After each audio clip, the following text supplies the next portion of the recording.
Good morning. The committee meets today to discuss a range of global security challenges to the United States.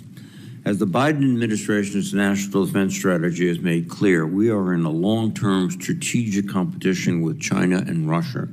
Ultimately, this competition is not just a rivalry of military or economic power, but also a competition of ideas. This requires us to develop an understanding of our potential adversaries' strengths, weaknesses, philosophies, and objectives. This is where the knowledge and insights of the experts before us today are so valuable. Dr. Paul Scharre is the Executive Vice President and Director of Studies at the Center for New American Security.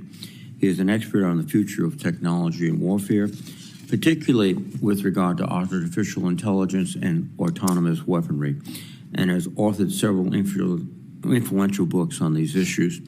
Dr. Scharre worked previously as a policy expert in the Department of Defense and served as an Army Ranger with multiple combat tours. Thank you.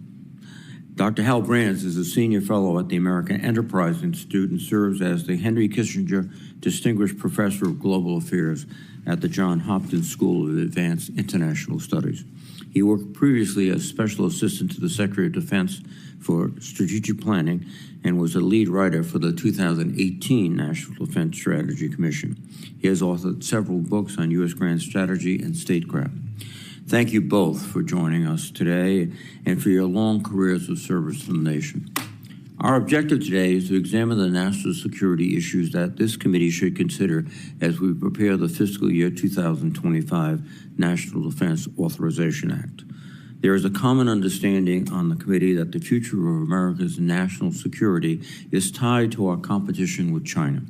To keep pace and maintain America's edge, the Department of Defense must understand China's competitive tactics, develop new competitive tools of its own, and integrate with our allies and partners. For several decades, the People's Liberation Army has studied America's way of war and focused its efforts on countering our advantages. China has invested in offsetting technologies like anti-access and aerial denial systems, artificial intelligence, unmanned vehicles, hypersonics, and nuclear weapons. Further, Beijing has leveraged a combination of military and civil power against its neighbors, including statecraft, economic pressure, coercion, and deception. China has sought ways to achieve its national objectives while avoiding a direct military confrontation with the United States military. As the Defense Department's new joint concept for competing states, China seeks to win without fighting. The strategy warns that if we do not adapt our approach to compete more effectively, the United States risks ceding strategic influence, advantage, and leverage while preparing for a war that never occurs. Indeed, the document warns that the U.S. could lose without fighting.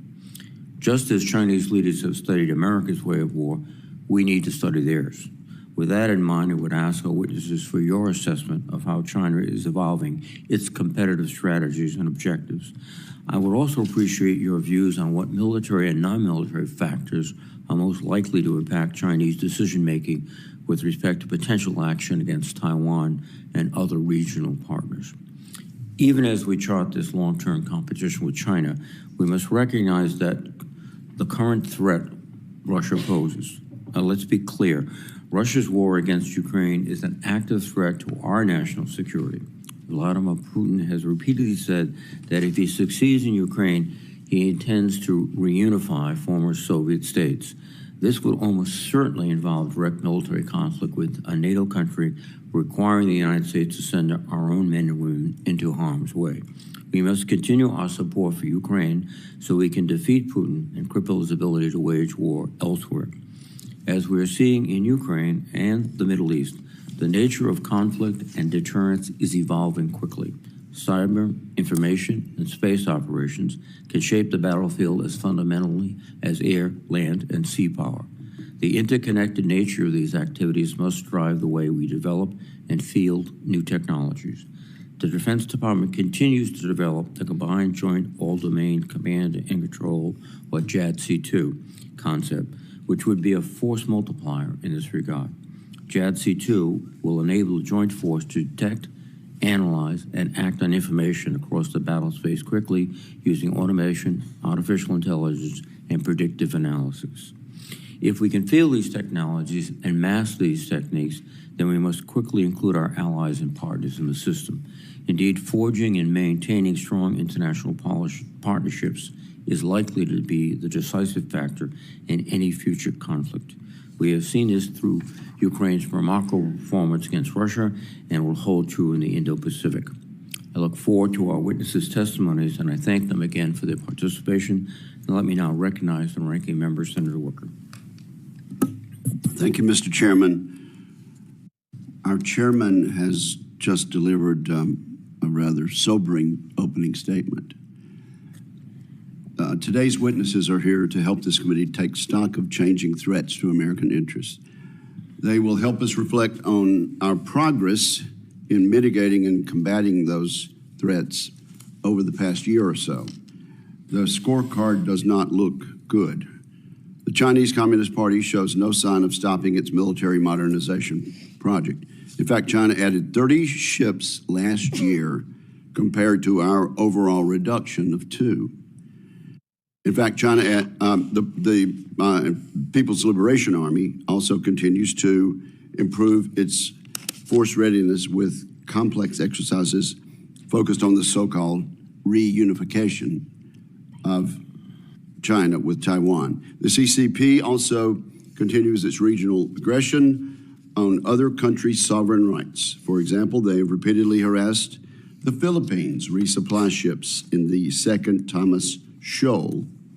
Although the San Francisco summit between Presidents Biden and Xi produced some feel-good headlines, Xi concluded the summit by reminding the United States that he intends to control Taiwan, peacefully or not.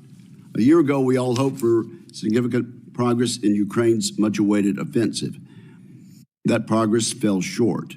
We failed to capitalize on temporary Russian weakness and now face a Vladimir Putin increasingly convinced he can win in Ukraine, or at least outlast us and outlast everyone else.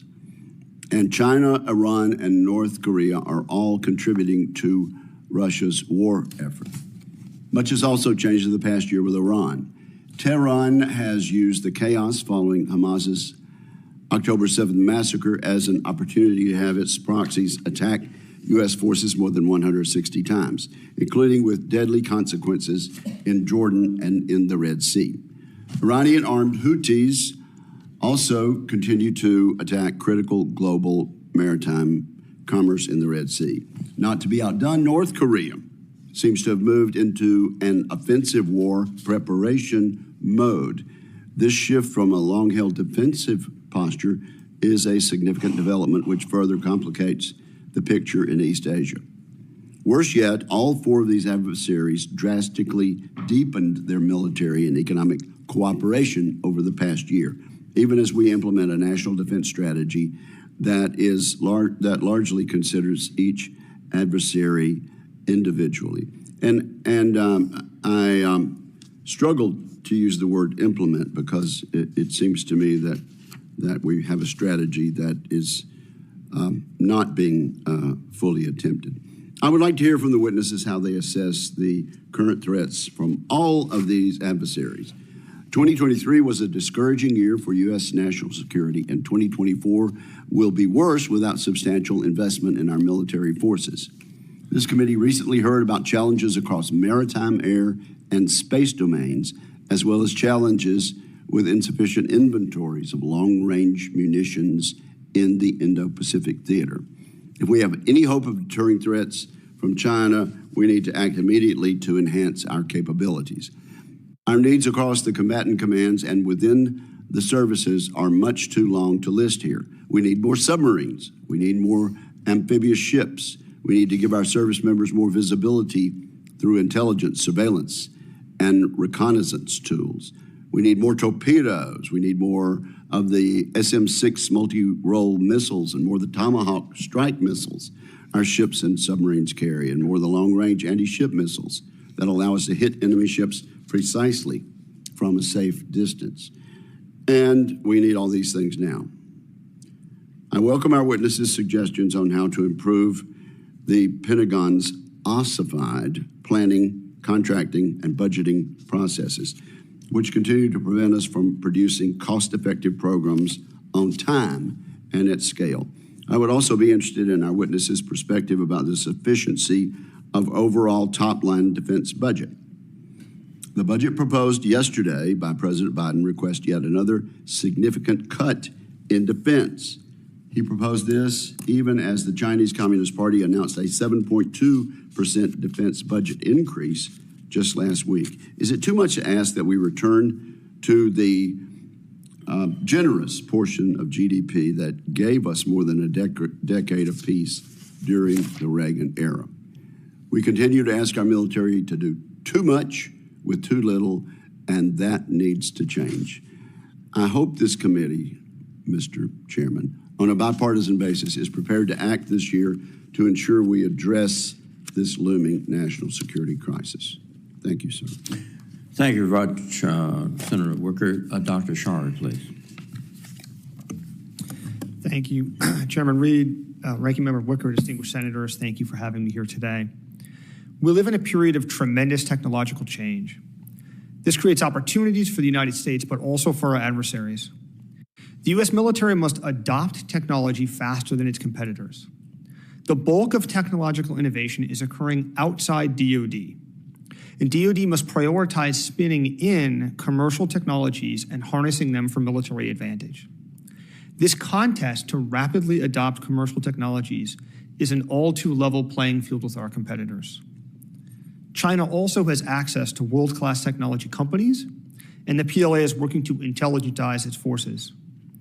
DoD needs significant institutional change to keep pace with the speed of technological innovation. Without these changes, we risk falling behind competitors and the U.S. military being unprepared in a future conflict. DoD cannot lead in 21st century technologies with a 20th century bureaucracy. The tech innovation landscape has changed dramatically in the past half century, but DoD's institutions have not kept up. It is not merely that the technology itself has advanced. That alone would be manageable. The problem is that the role that DoD plays in tech innovation has changed, but DoD has not yet sufficiently adapted to this new reality. The Defense Department used to be the main driver of global innovation, but not anymore. In 1960, DoD alone controlled 36% of global R&D spending. DoD could single-handedly drive the shape of technological evolution around the world. DoD could make bets that others had to respond to. Now today, this dynamic has reversed. DoD controls only 3% of global R&D. Two trends have caused this shift. First, the federal government share of U.S. domestic R&D has fallen, with the private sector picking up the slack. And second, the U.S. share of global R&D has dropped from nearly 70% in 1960 to 30% today. And the combination of these trends in the commercialization and globalization of research and development has dramatically changed the role that DoD plays in technology development. Instead of being a trendsetter, DoD is forced to react to technology trends exogenous to the defense industry. The dominant trend in global technology innovation today is the information revolution. Network connectivity and bandwidth, big data, AI and machine learning, genomics, Internet of Things devices, and computing hardware are all advancing at literal exponential rates. To give just one example, the amount of computing hardware used to train cutting-edge machine learning systems, such as large language models like ChatGPT, has grown 10 billion-fold since 2010 and is doubling every 6 months. This is much faster than the historical 24-month doubling in chip performance associated with Moore's Law. This has dramatic implications for the military. Few other technologies are advancing this quickly. Missiles are not 10 billion times faster than they were in 2010. Yet information technologies are advancing at a breathtaking pace, creating new opportunities for military applications. And these technologies are so widely available, coming out of a highly globalized, commercially driven R&D ecosystem, that our competitors have similar opportunities. DoD should prioritize investments in digital capabilities that are riding these exponential curves. Autonomy, robotics, sensors, communication networks, data, cloud computing, cyber, and electronic warfare, for example. And we can already see evidence of this dynamic in the war in Ukraine, with the proliferation of small, commercially available drones and counter-drone electronic warfare and jamming systems. Our adversaries will capitalize on these technologies. The only question is whether the United States also competes or falls behind.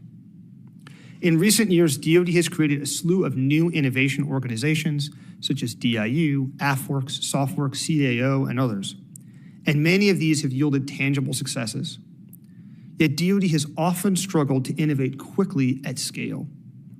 The Defense Department must move beyond bespoke solutions to one-off problems and scale commercial tech adoption across an $800 billion enterprise.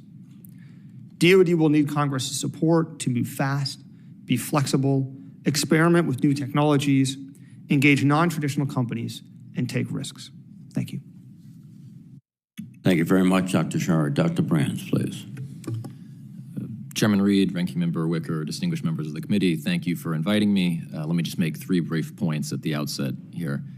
First, it is a perennial cliche to say that the international landscape is more threatening and complex than it has been at any time in decades. Today, that cliche actually happens to be true. All 3 key regions of Eurasia are experiencing severe conflict or the threat of conflict. Today, we have Russia's war in Ukraine, the war between Israel and Hamas, and all of the violent spillover it has produced across much of the Middle East, as well as the growing threat of conflict with China in the Western Pacific. When you add in the other persistent threats the U.S. must contend with, from an increasingly belligerent North Korea to a nuclearizing Iran to the persistent threat of violent extremism, I think it's fair to say that the U.S. faces more and more severe security challenges than at any time since the end of the Cold War, and perhaps even going back farther than that.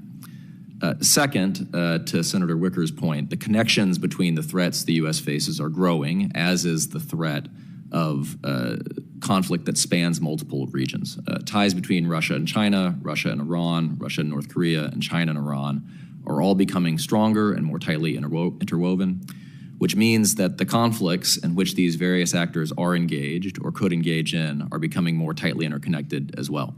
I go into this issue in greater detail in my written statement, but let me just say that my gravest concern about the international security environment right now is not that U.S. adversaries will mount a comprehensive, highly coordinated assault on the international order. It is that the regional conflicts in which they are engaged will fuel and feed on each other, creating an atmosphere of growing global disorder. As I mentioned, right now the U.S. already faces hot wars in 2 of the 3 key Eurasian theaters. If China were to attack Taiwan or otherwise violently upend the status quo in the Western Pacific, all 3 key theaters of Eurasia would be engulfed in violent conflict simultaneously, a situation the world really has not seen since the run-up to World War II. Third, the U.S. is not adequately prepared for the world it presently faces. For much of the past decade, the U.S. has been transitioning toward a one-war defense strategy in a world where it could easily face conflict in 2 or 3 theaters simultaneously. As we've seen since Russia invaded Ukraine, the U.S. defense industrial base would struggle enormously if the United States were engaged in a major conflict. U.S. defense spending is about as low, give or take, as a percentage of GDP as it has been at any time since the late 1940s. In other words, there is a growing gap between the challenges the U.S. faces and the resources with which it can face them. The longer that gap persists and the larger it grows, the greater the likelihood it will be revealed by our adversaries at a time and place of their choosing, and at a tremendous cost to global stability and our own security. Thank you. Well, thank you very much, gentlemen, for your very insightful testimony. Dr. Scharre, with regard to technology, could you briefly describe the strategy of DoD today and what you see as its strengths and weaknesses? Yes, of course, Senator. So I think that when you look at the DoD's national defense S&T strategy, I think one of the things that they've done very well is list a number of different critical technologies. DoD, of course, has been doing this for the last several years and then updating them. And the most recent one has a couple different bins that they put these in, which I think is somewhat helpful to organize them. I think there may be 2 things that I would suggest would be helpful to the department to do to add on to this. One would be a sense of prioritization among these so that they can drive actually spending and investments. The problem is 14 things is not really a list of priorities, it's a shopping list. It's just a lot of things, it's all the things. And to their credit, past DoD leaders, some of them have made very clear priorities. When he was Deputy Secretary of Defense, Bob Work said robotics, AI, autonomy, his number 1 priority. When he was Undersecretary, Michael Griffin said hypersonics, directed energy, his top priorities. The concern that I would have looking at this is, both of those things cannot be the number one thing, right? And I think it would be helpful for the department to have a repeatable process internally, a rubric for prioritizing technologies that they could come then to external audiences, to the Hill, to industry, to others to say, here's our process. These are the questions that we ask, looking at where the technology is coming from, its operational effects, its rate of growth. And based on those factors, we've decided these are the ones that are the most important, and this is the way it's going to drive our decisions. And a process that everyone else could look at and understand and would be transparent, instead of just kind of individual leaders saying, well, I think this is more important. And I think the other factor that I don't see included too often is looking at the rate of growth of these technologies, which I think matters quite a bit in sort of what do you think is going to be most impactful in maybe the relatively near future. You need to look at that differential rate of growth. Thank you very much. And Dr. Brands, before the 2023 Ukraine counteroffensive, you were urging more rapid support of the Ukrainian forces. Now we find ourselves in a position where we're deadlocked over this supplemental. What are your views on the importance of the supplemental and the timing of getting it done? I think it's absolutely crucial in the sense that one way or another, 2024 is going to be a difficult year for Ukraine, where they will largely be on the defensive. The question is whether 2024 cannot be a year in which Ukraine can resist Russian advances and prepare itself for another counteroffensive, perhaps in 2025. And the supplemental is absolutely vital on both of those counts. Without additional U.S. aid, there just won't be the wherewithal to mount another offensive. And as we're seeing right now, without U.S. aid, Ukraine will start to run critically short of capabilities it needs just to hold the line where it is. The Ukrainian withdrawal from Avdiivka was occasioned largely by the fact that the Ukrainian forces simply did not have the ammunition to hold very strong defensive positions that they held there. When you take into account that most Ukrainian defensive lines are not as well developed or strong as the ones that they had to leave in Avdiivka, the reality is that if they don't get this aid from the United States, they're going to find it very difficult just to keep the line in place over the course of this year, which will further complicate the question of how the war ends on terms successful for Ukraine. Right. And following that up, you've made the point that the danger might not be a concerted axis of enemies that come after us together, but one exploiting the fighting in one region, et cetera. And this raises the question of China's kind of observation of what's going on in Ukraine. So, Dr. Brandt, your views on that? I think one of the most constructive influences on China's calculus relative to Taiwan over the past couple of years has been the degree to which Russia has struggled in Ukraine and the degree to which a coalition of countries, mainly advanced democracies, has rallied to help support Ukraine in its fight for survival. And so I think it would be extremely damaging if the United States were essentially to throw in the towel in Ukraine and to allow Ukraine to be defeated, because the message that would send to Xi Jinping and other people who are observing U.S. behavior very closely is that the West may talk tough, but ultimately you can outlast the United States and get your way in the end. Thank you. And I'll let the Ranger get the last word. Do you concur, Dr. Scharre? I do, absolutely. And I do think that, as Dr. Brands points out, our threats would worsen in Europe if we were to not continue to support Ukraine. In the end, we would have an emboldened, stronger Russia as a result, which would be a much larger burden for us in terms of defending our allies in Europe, and that the effects would be felt around the world, including most acutely with China, and impact their calculus. Thank you very much. Senator Wicker, please. Thank you, Mr. Chairman. Dr. Brands, let me ask you about the national defense strategy. The law requires the Secretary of Defense to review the adequacy of the strategy and update it if circumstances have changed. Now, we got the latest strategy in October of 2022, 17 months ago or so. Do you think events have changed? Do you think the situation has changed enough over that time that the Secretary needs to review the adequacy of the strategy and make changes? I think two critical things have changed since the strategy was finalized and released in 2022. The first is that the assumption that Russia would emerge from the Ukraine war significantly weakened and ultimately defeated is no longer as tenable as it once was. We are seeing a Russia that's doing fairly well on the battlefield right now, and furthermore, is aggressively mobilizing economically and militarily in a way that will allow it to present a continuing threat to the Eastern Front of NATO for many years to come after this war ends. The second thing that has changed, obviously, is that the Middle East has erupted once again. This was not a calculation that was foremost in the crafting of the National Defense Strategy, and so we're seeing an increased, persistent demands on U.S. military power in the Red Sea, in the Gulf of Aden, in Iraq and Syria, and in a variety of other places where the U.S. is trying to push back against Iran and its proxies. So when you put those two things together, I think it indicates that we're living in a rather different world than was expected when the strategy was released. Do we ever adequately fund the National Defense Strategy? Well, ever is a strong statement. I guess I would say that the gap between our requirements and our resources is bigger at times and smaller at times, and I worry that it has gotten bigger in recent years. If you just think about defense spending as a percentage of GDP, during the Cold War, the United States spent on average about 7.5% of GDP on defense.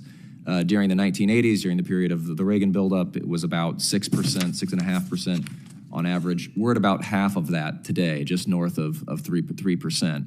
And so when you compare that and the threat landscape that the United States faces to the historical trends of defense spending, I think it indicates that the gap between resources and capabilities, resources and commitments rather, is getting larger. Well, sir, in a recent Foreign Affairs essay, you mentioned that it's going to be hard to dramatically ramp up military spending until it's politically expedient, and you mentioned the possibility of convincing Americans being convinced only in the case of a jarring geopolitical shock. But let me ask you to comment on that. But you know, we had a jarring political shock in Pearl Harbor because we weren't ready. During that time, you mentioned that we were spending 6-7% of GDP. In the Cold War, we never really had a jarring shock, did we? We had shocks that were lesser than Pearl Harbor, but that did catalyze significant growth in U.S. defense spending. So the Korean War, for instance, that led to a massive expansion of U.S. defense spending from I believe, somewhere in the neighborhood of 3 or 4% of GDP up to about 14% of GDP at the height of that conflict. And let's move ahead to the Carter administration, the end of the Carter administration, and then the beginning of the buildup in GDP under Reagan. What were those numbers? So I believe at its peak under the Reagan administration, the U.S. was spending north of 6% of GDP on defense. And we avoided during that time a jarring geopolitical shock, did we not? Yes. Dr. Sherry, just real quickly, the technologies are important. In my opening statement, I said we need more submarines, we need more amphibs, we need more missiles. That's the fact that we need to gain the lead in DoD in technologies doesn't take away from the fact that we need more tools, more ISR, more missiles, more ships. Is that correct? Yeah, I think that's true. I mean, we obviously need physical platforms. We need ships, we need submarines. I also think it's true, and I think actually the department understands this, that what's on those platforms matters more than just the raw numbers, but we do need numbers, and that's a major problem right now for the department. Lack of numbers is a major problem. Absolutely. Thank you. Thank you, Mr. Chairman. Thank you, Senator Wicker. Senator Rono, please. Thank you, Mr. Chairman. So we already spend north of $800 billion for defense. Dr. Brown, you're suggesting that we double this to over $1 trillion. So it's not just how much we're spending, it's what we're spending on, isn't it? So are we spending defense dollars in the kind of priorities that you would expect us to be spending this money on? I think there are many constructive initiatives underway within the department to try to prepare the U.S. for some of the conflicts that it might face. And so I think a lot of the operational concepts that are being devised by the services that are geared toward conflict in the Western Pacific are promising. I think, though, that ultimately all of those concepts require munitions, they require platforms, they require a number of things where quantity really does matter. And so I think that while it's very important that we have the thrust of our defense program right, it's very important that we resource it adequately as well. Well, we know when you say quantity does matter, because that's at some point the fact that China has so many more quantities of planes and ships and everything else. Our country was supposedly we could meet the challenge of China, for example, through innovation, and both of you are now saying that we are falling behind in our technological innovation. And you say, Dr. Brand, that the NDS, which came out sometime in late 2022, is already not accurate with regard to Russia's powers and also what's happening in the Middle East. So, what do we need to do to make sure that we are actually, we have the capacity to assess the needs that we have militarily based on what is going on in the world? Not to mention, by the way, how important are the alliances that we have at a time like this when we are facing the conflicts in the Middle East and in and Russia and Ukraine? Either one of you. Well, I can talk about alliances and perhaps the assessment issue. We've been fortunate over the past couple of years in that we've gotten a real-time education and the demands that modern war and major war would present for the U.S. Defense Department. We've seen in Ukraine the enormous quantities of munitions and platforms that would be consumed by a war between the U.S. and Russia, let alone the U.S. and China. And so I think we've got a greater education and sort of the order of magnitude of what a major conflict would demand. On the question of alliances, just briefly, I would say that alliances are perhaps our greatest force multiplier in international affairs. They give us access and influence in key regions. They allow us to add the capabilities of other countries to our own. They give us the ability to influence the calculations of adversaries in an important way. And in those and other ways, I think they add dramatically to the influence the U.S. can exert on the international stage. I agree with you, and recently we have the Quad Alliance, the AUKUS agreement, trilateral relationship with the Republic of Korea, Japan, and us, and the renegotiation of funding of the compact nations. So those are all very critical to our ability to be ready in our in meeting I think the demands of the near peer people, China and Russia. So I'm just curious, when you both talk about how we are falling behind in terms of our technological decision making, and we recently got the report of the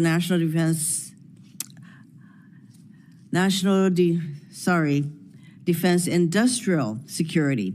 So do we need some kind of a national defense that focuses on technological advancement?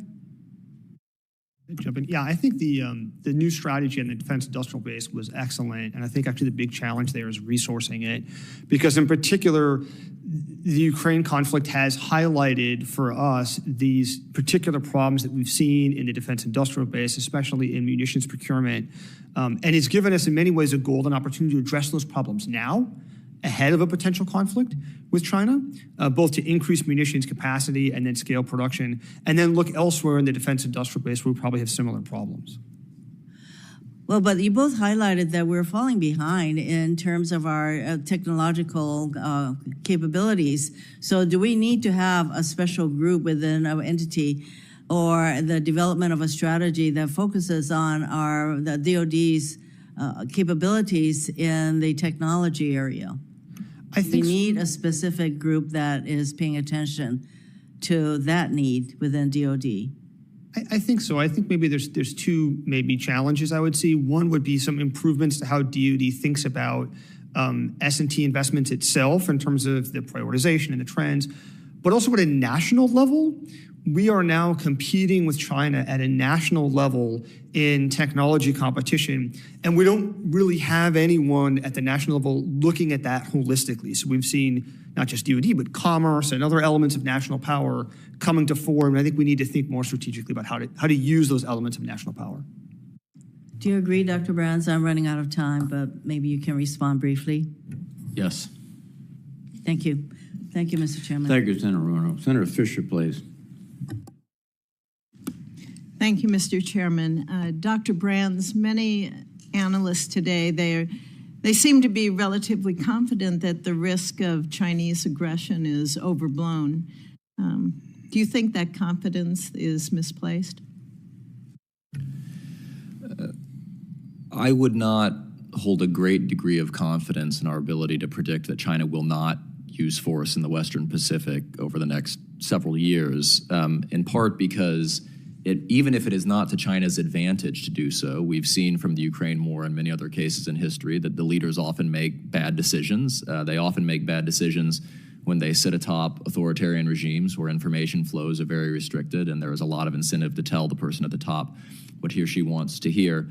I worry also because the reality is that the military balance in the Western Pacific is changing dramatically, and it's changing in real time. The U.S. has done a variety of important and constructive things over the past several years to try to arrest the erosion of deterrence, everything from the coalition-building efforts that have been discussed to some of the operational concepts that are being put in place today. But the reality is that the scale of the PLA buildup is just such that I worry we are losing rather than gaining ground. And so the one statistic that always stands out to me is that between 2022 and 2023, the PLAAF added 400 fourth-generation fighters, so basically F-16 equivalents, to its inventory. And when you start getting into numbers like that, even a qualitatively superior military, which the United States clearly has, may struggle to defend Taiwan or otherwise uphold its commitments in the region. And so as this decade goes on, if the balance continues to shift, I would become more worried about the PRC's propensity for aggression. And Dr. Brands, the United States has relied heavily on sanctions against Russia. And when we watch the aftermath now of that in Ukraine, it's failed to destroy. Russia's economy was initially anticipated. You spoke to that earlier, that the Russians are moving ahead with that. Do you think that China would be more susceptible or less so to those sanctions than Russia, and why? I think it's complicated, Senator. On the one hand, China is a harder sanctions target than Russia because its economy is bigger, it's more diversified, and I think the financial implications of going after the Chinese economy in the way that the United States and its allies went after the Russian economy would be more globally severe than they have been in the Russian case. And so for all of those reasons, it might be more difficult to inflict even the level of pain on China that the U.S. and its allies have done to Russia. The flip side of it, however, is that China is also, because it's more globally integrated, it is more dependent on the global economy than Russia is. And so the threat of having access to Western markets severed would I think be more impactful for China than it would for Russia, because I don't see how China can accomplish its objectives without access to the global economy over time. Dr. Scharre, do you have any comments on the sanctions on China, what we would see there? Yes, thank you, Senator. Actually, a colleague of mine, Emily Kilcrease at the Center for New American Security, recently released a very detailed analysis of this, and I'm happy to share it with you all afterwards, looking at different elements of China's economy and their exposure to potential sanctions. And there are a lot of areas, particularly in their defense sector, that are fairly insulated because they're not tied into the global economy, but their banking sector in particular is one that does have some vulnerabilities. I think those are places where we want to think strategically about how do you leverage that? How do you sustain those vulnerabilities? Because China's certainly aware of them, and they're looking to shore up their defenses and be less vulnerable. How do you sustain those? And then in the run-up to a potential conflict, how would you think about strategically leveraging them potentially as a means of deterrence, which is a new way of thinking about sanctions than we've necessarily done in the past, but I think there's a lot of value there. And how would you both characterize the relationship between Beijing and Tehran? I think that China has been investing in this relationship over the past few years in hopes of strengthening its ties to a key player in the region. I think that China, however, has to balance its relationship with Iran with its efforts to deepen its relationship with Saudi Arabia and other key states in the Gulf. And so there may be a governor on how far the China-Iran relationship can go that is less present in other cases where you have autocratic countries coming together. Thank you very much. Thank you, Senator Fisher. Senator Kane, please. Thank you, Mr. Chair, and thank you to the witnesses. Dr. Brands, you talked about China's perception of the slow pace of Russia in Ukraine, and that has affected their thinking about their own military ambitions. And in particular, you cited China's observation that when the democracies link arms, it's pretty formidable. We don't have NATO in the Indo-Pacific, but we do have sort of a lattice work of alliances, the Quad, the improved relationship between Korea and Japan, an improving relationship with the Philippines, and AUKUS. I'd like you to each talk about this committee has done a lot of work on AUKUS, and as has the Foreign Relations Committee. There's funding for some parts of AUKUS in the supplemental bill pending in the House right now. I'd like you to talk about how you view the AUKUS framework pillars 1 and 2 in terms of our security posture in the Indo-Pacific. I think it's incredibly important in a handful of different respects. And in one respect, simply the geography of AUKUS is very important because it's proof of concept of how you can get how the United States can leverage individual alliances in order to bring countries together into a larger network of actors that are committed to pushing back against Chinese power, even when those countries span regional boundaries. Obviously, the piece of AUKUS that gets a lot of attention, and rightly so, is the submarines piece of it, and that is important because undersea warfare is, I think, one of the few areas where the U.S. still enjoys unquestioned superiority over China, even at the vast distances of the Western Pacific.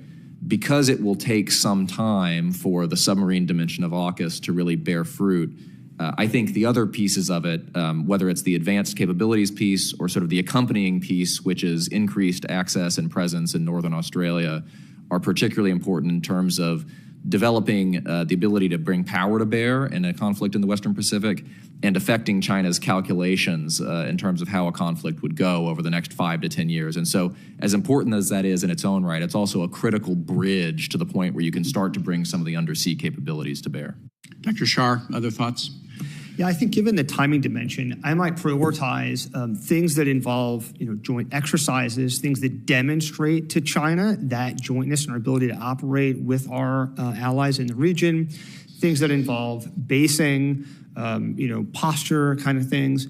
And I would in particular emphasize things that are not physical capabilities, but institutional elements of collaboration. So things like joint planning together, which we already obviously have deep ties with Australia and the UK, but things like bringing them on board in terms of planning to actually, in the event of a conflict, enable us to be able to fight effectively together. Australian sailors are already going through the training program at the Nuclear Power School with U.S. Navy and South Carolina. Australian shipbuilders are already here training at a manufacturing excellence facility in Danville, Virginia. So we're moving out before the sub transfers in the 2030s, which I'm impressed by. Let me conclude with an area where I'm not happy with alliances, and that's the Red Sea. I'm worried about the lack of a real strategy in the Red Sea with the Houthis. Trying to defend shipping, I think, makes some strategic sense, but President Biden and others have acknowledged they don't think firing more missiles at the Houthis is going to lead the Houthis to fire fewer missiles. In fact, it seems like the pace might be escalating.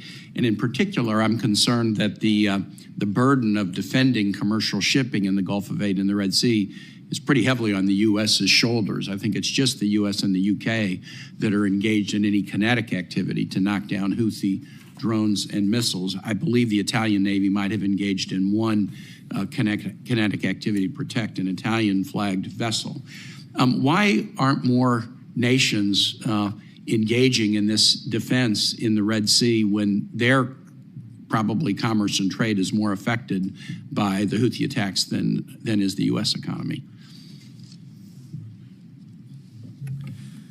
Senator, I think the basic problem is that many of them don't have the capability to do so. Even in cases where our allies might be inclined to help out in providing this critical public good, they're running short of the resources. And so, Australia had their debate about whether they would contribute to Operation Prosperity Guardian and ultimately decided they wouldn't, because I believe Australia has a total of 3 ships that could be useful in this sort of context, and they've decided that they're needed closer to home. And so the lack of resources relative to challenges, unfortunately, is not a distinctly American problem. It's a larger free world problem at this moment. I yield back. Thank you, Mr. Chair. Thank you very much, Senator Kane. Senator Schmidt, please. Thank you, Mr. Chairman. Thank you both for being here. Dr. Brands, in your book, I'm really interested in your the Danger Zone book, and how you balance. So, in trying to understand the Chinese perspective, they certainly view themselves as a 5,000-year-old civilization, the Middle Kingdom, who the last 200 years has been an aberration and a humiliation in their view. They're not going to let that happen again. They have a longer view, all those sorts of things that are kind of baked in to the understanding of their mentality and how they're on the march now in a very real way, and probably more than people think. Their shipbuilding capacity alone is striking, and I'm not sure many people in the general public understand that. They have a bigger Navy, not a better Navy, but a bigger Navy. How do you balance, so that longer view, and then you write about the 2020s being absolutely critical, which is a very short-term issue in setting the stage for this longer great powers competition. You've got the demographic cliff that they're facing. They're no longer publishing a lot of economic data. Their youth unemployment, which I think drives, GDP is really important to us. I think unemployment for the Chinese is most important for a variety of reasons. When you're an authoritarian regime, a lot of young men not working is a real problem. So how do you balance this, in your view, of how they view where they're at right now? And of course, you've got this big Taiwan question. Where they're at right now, because do they view that as, in your estimation, as a reason to go quicker? Or do they fall back to the traditional view of the longer term strategy? Senator, my view, and this is by no means a unanimous view among China watchers, I should add, but my view is that China is being motivated by a dangerous mixture of weakness, strength, and personalization at this point. The weakness comes from the demographic and economic problems that you noted, which are already having a pronounced effect on Chinese growth, and that effect will only become more pronounced over time. At the same time, the military modernization program is still going gangbusters if you look at the increases in military spending. And so you have a country whose long-term economic prospects are dimming as its near-term military position becomes stronger. Historically, that has been a recipe for trouble, because that's exactly the sort of combination that tempts countries to use force sooner rather than later to lock in advantages while they still can. It's reinforced in this case because China's fortunes have become increasingly entangled with Xi Jinping's fortunes as he personalizes the political system and does away with this system of something closer to collective rule that China had for a couple of generations after Mao Zedong. And so you sometimes hear Xi Jinping say things like, the question of Taiwan cannot be passed down from generation to generation. That is sometimes read as him saying it cannot be passed down to the next generation of Chinese leaders. And so when you put all of those things together, it makes me worry that we may be dealing with a China that's in a bit of a hurry by the time we get to the latter part of this decade. And he's already in an unprecedented third term. With no indication that he's planning on stepping down. Correct. And so if you're a betting man, if you had to place a wager, red he goes, black he doesn't go, where are you betting?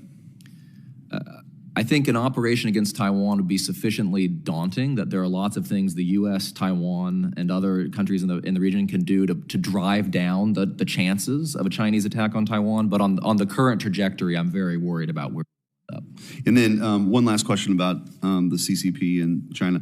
So there's always been this sort of natural distrust between them and Russia, or the USSR, or the Russian Empire, however you want to, whatever phase Russia's in. How do you view that? Even though they seem to be working more collaboratively than they have in recent memory, there's still this natural tension. They share a border. How do you gauge the reality of that relationship right now? The historic mistrust is still there. In fact, China will occasionally print maps that show it controlling parts of Russia as it is currently constituted. And certainly, I think the Russians in particular know that if China comes anywhere close to achieving its ambitions in Eurasia, that's going to be a very challenging situation for Russia itself. The challenge is that those concerns are rather distant at the moment. Ideologically, these are two countries. They're both autocratic powers trying to make it in a world dominated by a democratic superpower.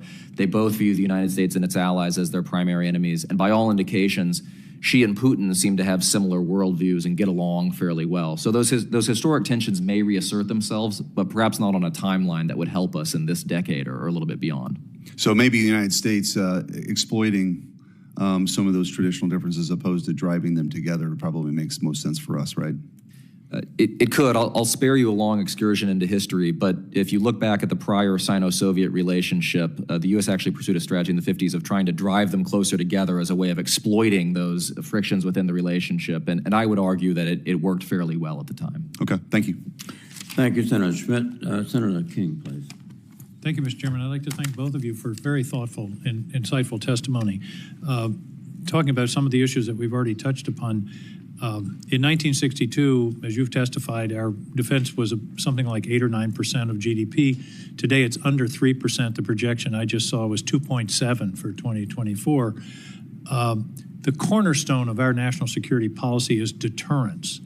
I would argue that this dramatic decline by 2/3 is a chink in the armor of deterrence. Would you concur? In other words, the Chinese and the Russians and others look at that number as part of measuring how fearful they should be of our ability to respond. I think it's certainly unhelpful, Senator, and I think that whether it's the number they look at or the speed at which the U.S. would exhaust its munitions inventory in a particular conflict, those are precisely the sort of issues that would worry me about whether deterrence was eroding. Second question along those lines is our failure to continue to support Ukraine. How would that affect Xi's calculus in terms of Taiwan and his analysis of our staying power? I think Xi is predisposed to think that the United States and its allies lack the endurance and the stamina to hold the line against China and its partners over the long term. And so if the United States were to terminate support for Ukraine or were to allow Ukraine to be defeated, I think it would simply reinforce that perception, which would be unhelpful, as Dr. Scharre pointed out, not just in Europe, but in the Asia-Pacific as well. Dr. Scharre, you agree? Absolutely. I mean, she already believes that America's in decline, that we don't have staying power, and it would certainly reinforce that assumption that even in the event of a conflict, if the United States were to be directly engaged in defending Taiwan, that we simply wouldn't be able to go the distance and China could outlast us. And my impression from the initiation of the Ukraine war was that Xi was somewhat surprised by the reaction of the West, the unification, expansion of NATO, and that surprise and concern would be dissipated if we indeed abandon Ukraine. Right, precisely. I like it when witnesses say precisely to my question. I want to go back to the very beginning, and also I want to associate myself with the questions of Senator Wicker in terms of the GDP percentage. I think the American public doesn't realize, we hear this big number, 800 billion, and at 10 times other countries, but in terms of the percentage of our economy devoted to defense, it's fallen by almost 2/3 in the last 60 years. R&D, real problem. New technologies win wars. Genghis Khan conquered the world because of the invention of the metal stirrup.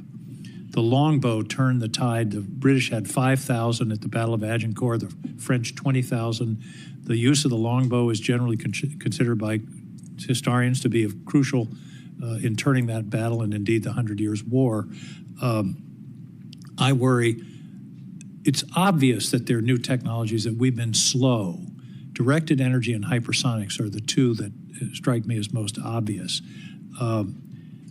How do we get the Pentagon to understand the role of new technology? Dr. Scharre, what's your view? I think that the Defense Department, baked into its DNA, understands the value of technology. I actually think what's missing right now is a sense of where the priorities ought to lie, because I think the DoD is still stuck in a mindset from the 1960s where DoD believes that it has to invent all the technologies itself. But there's so much technological innovation happening outside the Defense Department that I think that that's going to matter more. And I would say that it's true that technology is absolutely critical to winning wars, but what matters most is finding the best ways of using the technology. Right. That's clear looking at history. And so having institutional processes that can figure out how do we capitalize on this? Because in many ways, I think it is a very... We've had testimony to this committee that smaller companies in Silicon Valley don't even bother applying for contracts to the Department of Defense because it's so cumbersome, slow, and we're losing access to innovation. I would actually say even worse, we're building barriers to access, right? Those barriers are self-constructed by us, red tape that makes it hard for companies that would like to work with DoD to work with us. And so we need to find ways to tear down those In the meantime, we're spending $5 million a missile to knock down $200,000 or $300,000 drones out of the Houthis when directed energy could do it for about 50 cents a shot. We just got to break down this barrier, both in terms of working with smaller and innovative companies, but also, as you say, taking advantage of technologies developed in the private sector and then transferring them into our arsenal, if you will. Thank you very much, Mr. Chairman. I yield. Thank you, Senator King. Senator Gillibrand, please. Hi, thank you so much for your testimony today. I want to ask some larger questions. The United States has always had a theory that mutually assured destruction and deterrence would restrict an adversary from taking the United States on domestically in anywhere in our country.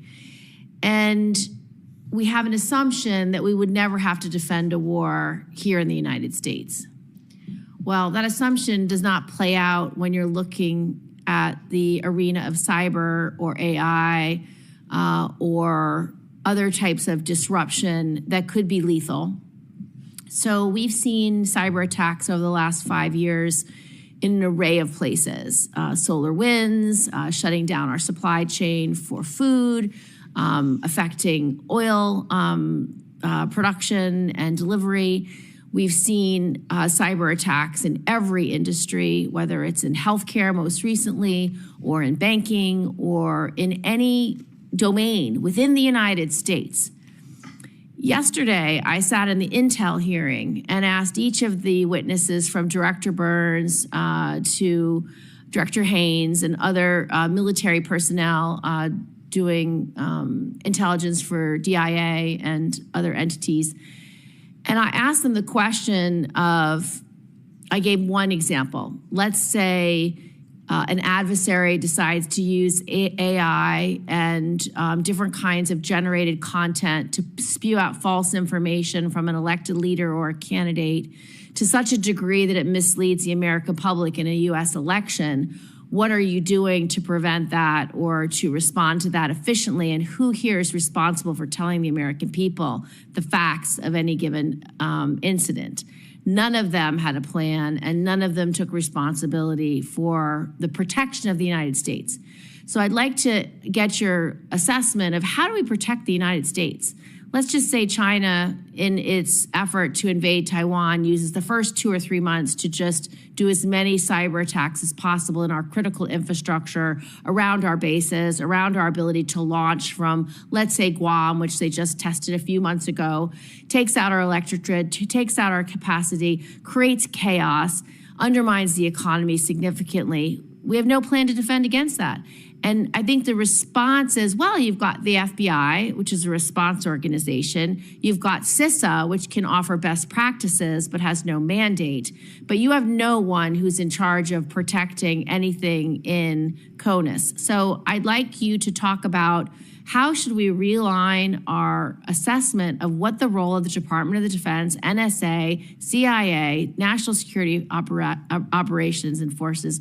What is the responsibility to protect America from an attack from an adversary in the United States, whether it's cyber to create chaos and death and destruction, or any other type of attack from, drones attacking our bases or spy balloons hovering over our most secret assets? What should the United States be doing? Well, thank you, Senator. I would look at both of these, the cyber dimension and the disinformation one, as warning shots that we're getting now, none of which have been critical yet to the U.S., but we have an imperative to respond to these to shore up our defenses. I think on the cyber front, there's clearly a lot more we could do. We continue to have challenges. I mean, as you pointed out just recently in the healthcare system, and putting the onus on industry, putting in place government standards for cybersecurity across a wide range of sectors is, I think, critical to be shoring up our defenses here. On the disinformation side, too, there are a wide range of things that we could be doing. So, for example, requiring that AI-generated content is watermarked and is labeled appropriately when it's online. Something like a bot disclosure law that if someone's using AI, California has this, they have to share that it's AI generated. And then cracking down on foreign efforts to message, whether using AI or elsewhere, and spread disinformation here in the United States are all things I think that we should be doing now. Senator, I wouldn't add anything substantive. I would just say that when the U.S. war games, potential Taiwan conflicts or things like that, this dimension, the Homeland dimension, is often the piece that gets short shrift, in large part because wargaming is traditionally a DoD competency, and so it focuses heavily on that aspect of the response. But the more that you can get relevant stakeholders together to really game through what the domestic disruptions would be in this sort of conflict, the more I think you can get them talking about the ways in which their responsibilities might overlap or where they might need to develop new competencies in order to defend the U.S. Thank you, Senator Gillibrand. Gentlemen, thank you for excellent testimony. I have one question which is frequently overlooked today, and that is we're emerging into a new world of nuclear competition between three powers, not bipolar competition, which shaped the whole theory of deterrence. And then, of course, we have the other nuclear entities, North Korea, Pakistan, and other countries. So what's your take on how we should address this nuclear issue? One other point I'd make is that it used to be the custom of every presidency to seek out at least one agreement with the Russians, even if it was a minor one. But we have not had much discussion about Russia, and China, I don't think, will talk to us until they get up to our level of missiles. But this is an issue that is overlooked often, and since I have two extremely intelligent gentlemen here, your views. And I'll start with Dr. Scharre, please. Thank you, Senator. I'd actually argue that we have three interlocking problems. So there's others that complicate what you're describing. There's certainly the fact that we're moving into a tripolar nuclear era with China's nuclear buildup. We have emerging technologies that are complicating a lot of the strategic dimensions, maybe outside of nuclear weapons, but in space and elsewhere, of nuclear deterrence. And then also, of course, we've seen with Russia an increased salience of nuclear weapons and a risk that we actually may see them used in ways that maybe are heightened from what we might have thought a couple of years ago. I think it's clear that we need increased investments in this space, that if we're going to maintain a deterrent against two adversaries simultaneously, we're going to need more dimensions here. The simultaneity problem is, I would argue, most acute in the nuclear dimension because of this issue, more so than in the conventional space. I think we're also going to need a lot of new thinking. The reality is that sort of among the defense intellectuals that work on these topics, the sort of nuclear community has over many years atrophied because nuclear weapons have not been as salient until more recently. And so I think increased wargaming and studies and investments to build up that intellectual capital and to get senior leaders thinking about these challenges. Okay, if an adversary uses a nuclear weapon in a conflict to try to maybe terminate on their terms, how do we respond accordingly? Thank you. Dr. Brand, please. Just three things very briefly. One, the scenarios that we worry about nuclear use now, I think, are very different than they were during the Cold War, where now what we worry most about is sort of limited nuclear use or coercive use to back up limited conventional aggression, as opposed to in a conflict that would engulf Europe as a whole. which indicates to me that the U.S. is probably going to need more investment in limited nuclear capabilities of its own to close the gap between the conventional arsenal and the strategic deterrent. The second is that the force sizing issue becomes particularly complicated in a tripolar nuclear environment, because having enough to assure a second strike capability against one adversary, that may not do you much good if you then find yourself in a position of inferiority against another. And so I'm not convinced we have given that the attention that it deserves. The third is that, unfortunately, I think bilateral U.S.-Russia arms control is probably dead for the foreseeable future. The good news is that gives us a chance to rethink what sort of arms control agreements might be to U.S. advantage in an environment where most of them may need to be trilateral rather than bilateral to begin with. Just a final point before I recognize Senator Kelly. It may have been that China, for their own benefit, gave us a little help in Ukraine, because I think they were very, very much opposed to Putin's threats to use nuclear weapons, not because of Ukraine, but because they do not want to see South Korea, Japan, et cetera, become nuclear powers. So it's a complicated world, and it's a new world for us now, and I think we have to approach it that way. But thank you. Senator Kelly, please. Thank you, Mr. Chairman. And thank you to both of you for being here today. As a member of the Senate Intelligence Committee, I see firsthand the importance of intelligence gathering to our national security and also to strengthening our international partnerships. Building these relationships is vital to advance our shared goals and protect the American people. As you said recently, Dr. Brand's strategy, quote, is the art of balancing power without subverting democratic purpose, unquote. And there is clearly an art to successful intelligence partnerships. Can you speak to how intelligence partnerships are vital to the art of national strategy? Senator, I've looked at this mostly in a historical context during the Cold War, and I guess I would say that just as alliances are a force multiplier in general, they're certainly a force multiplier when it comes to intelligence. And so one of the things we found historically is that through our intelligence liaison programs with allies, we may gain access to expertise on particular countries or regions that we have not invested in heavily ourselves. If we look at the way that Australia, for instance, can be helpful in understanding events in the South Pacific, we may also gain access to particular sources, human sources, that the U.S. intelligence system may not have access to itself.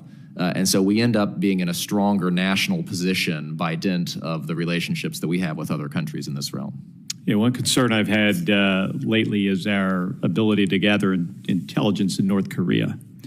We've got an unpredictable actor with an arsenal, and without the intelligence, flowing in our direction, it's just really hard to make predictions on what he's going to do. A little bit more on Ukraine. So, Dr. Brands, you've also written extensively on our need to provide support to Ukraine. And, I agree that this is one of our top priorities. Putin is not going to stop with Ukraine if we don't stop him in Ukraine. In addition to supporting them militarily, can you give your perspective on building an intelligence partnership to support Ukraine in its struggle against Russia?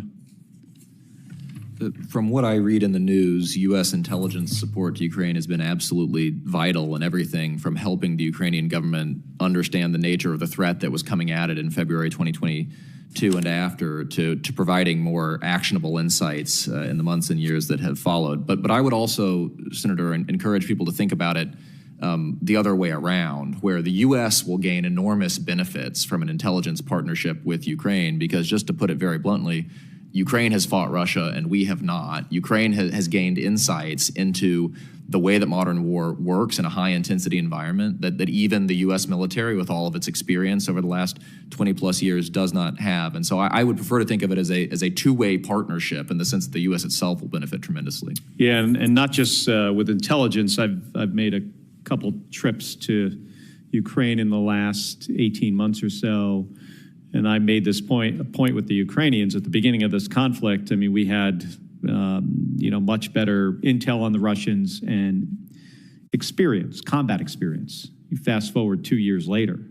I mean, they're the ones that they're on the ground here fighting every single day and fighting for their lives bravely.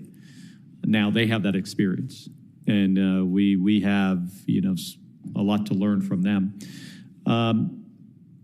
Dr. Scharre, you've written extensively about the importance of AI in military operations. I also noted your recent House testimony on the Replicator initiative, which intends to field thousands of autonomous systems in about 2 years. Can Replicator successfully make long-term fundamental changes to the DoD acquisition process?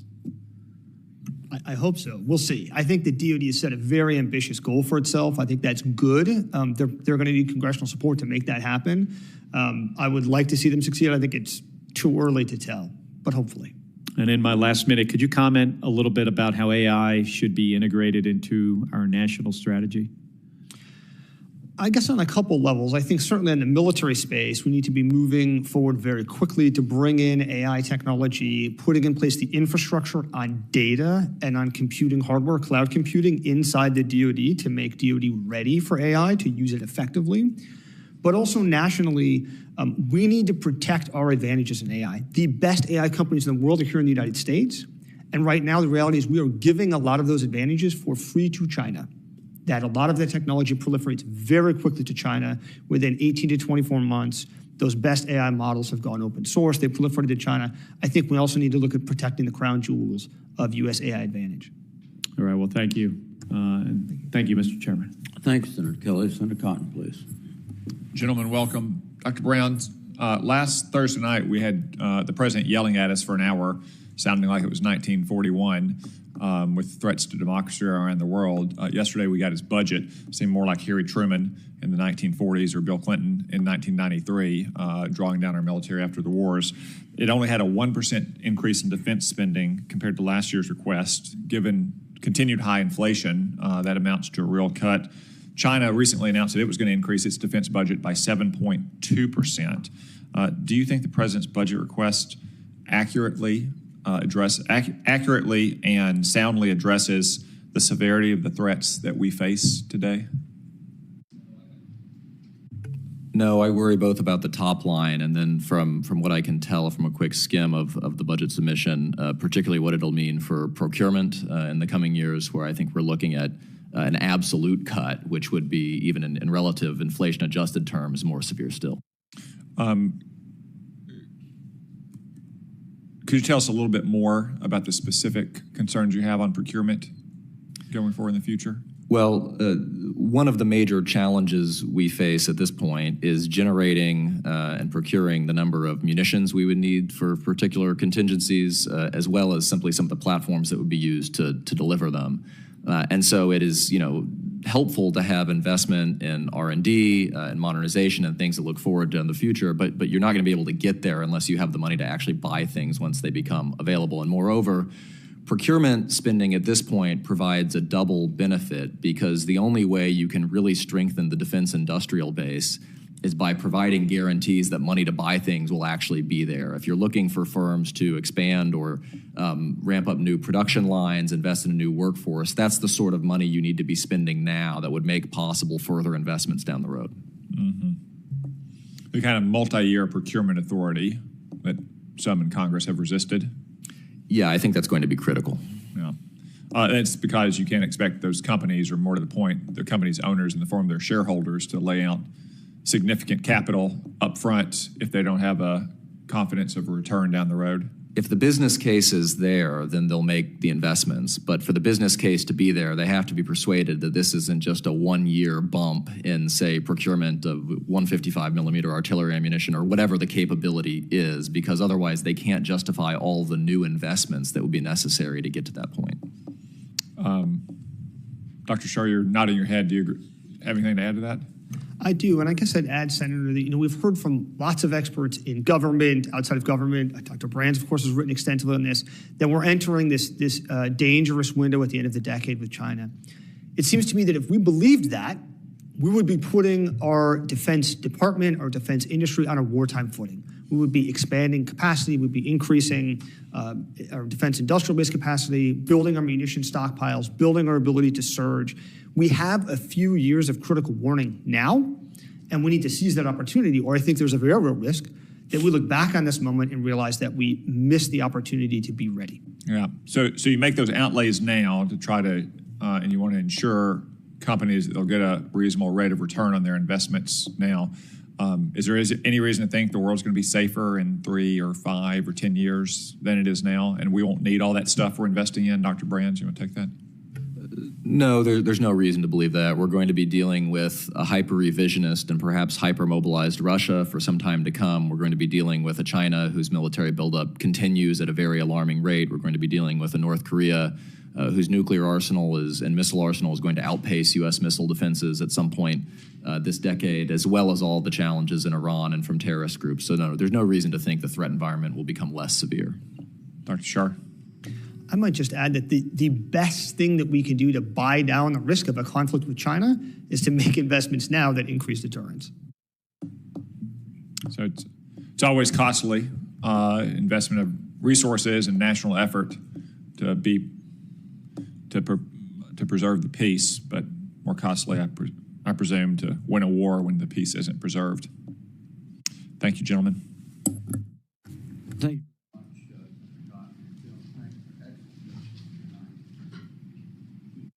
Thank you for excellent testimony, and I hope that this will not be the last time we have you before the committee, and reach out for advice, and I encourage you to feel free, please, to let us know what your thoughts are and what we should be thinking about. We're hopeful that having passed the last batch of appropriations bills, we'll get the defense bill done next week, but if not, then we have problems, immediate problems. But again, let me thank you all for excellent testimony and for your continued wise insights into the national security of the United States. With that, I will adjourn the hearing.